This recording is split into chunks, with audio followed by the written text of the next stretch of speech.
Also, there's something that I wanted to clarify about, cryptos and certain, so like XRP, Stellar Lumens, OX.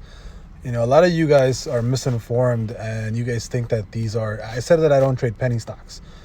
Just because XRP is at 70 cents doesn't mean it's a penny stock. A penny stock means that their valuation is low. Their valuation is like, a couple $1,000,000. XRP, their market cap is $32 billion.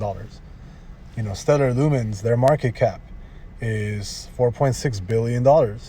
If you guys go to, a penny stock, they're going to be worth, their market cap is going to be like 500 mil, maybe lower. XRP, Stellar Lumens, OX, basic attention token. These are all cryptos that, their market cap is in the billions, in the multiple billions.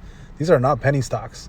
You guys need to understand the difference between, a market cap or a valuation from a company, and know the difference between a penny stock and, XRP, for example, that's trading at 70 cents, but its market cap is like $40 billion, right? That's the biggest difference, right?